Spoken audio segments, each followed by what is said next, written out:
Oi, gente, vamos lá? Agora, história. Vamos estudar um pouquinho de história. Vamos falar sobre o Japão. Como se deu o Japão. Então, Japão estabeleceu-se em um arquipélago, ou seja, umas ilhas perto da outra. Então, essa região fica próximo à região da China. Então, o Japão fica bem próximo da China. É comumente, então, dividir essa região, né, onde se formou o território japonês, dividir em 4 regiões principais.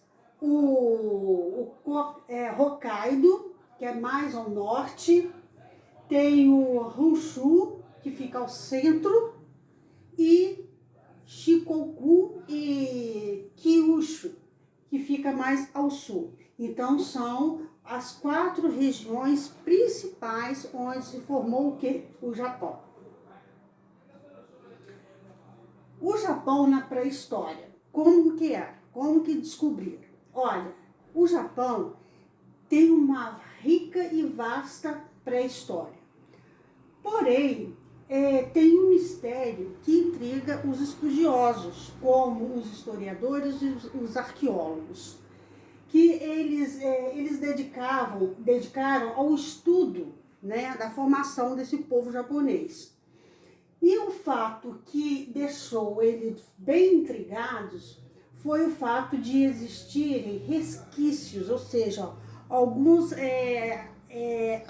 vestígios, pistas de civilizações paleolíticas nessa região de Hokkaido e na região de Kyushu.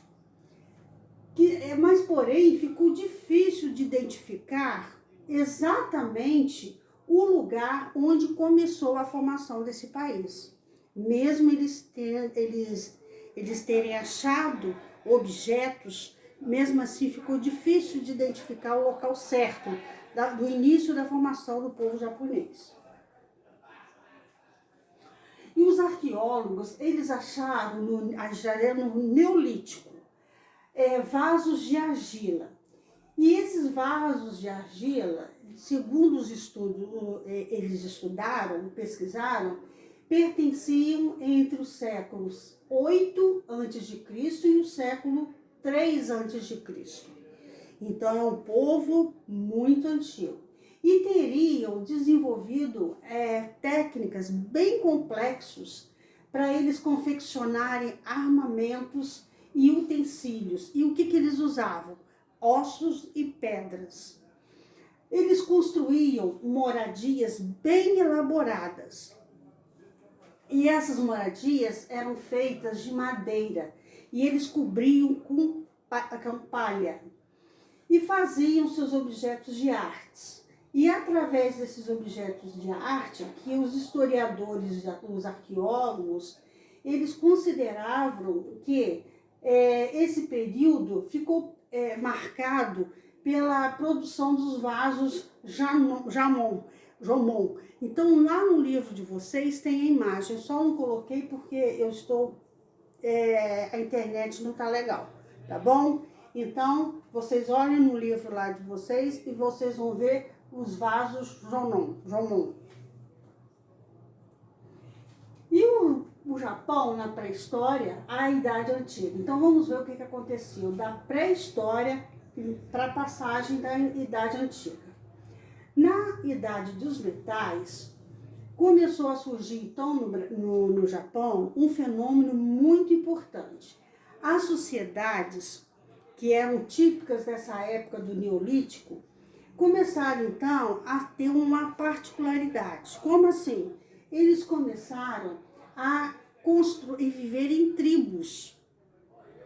Cada tribo tinha sua divisão de trabalho e tinha sua cultura. Então, cada tribo tinha o seu modo de viver.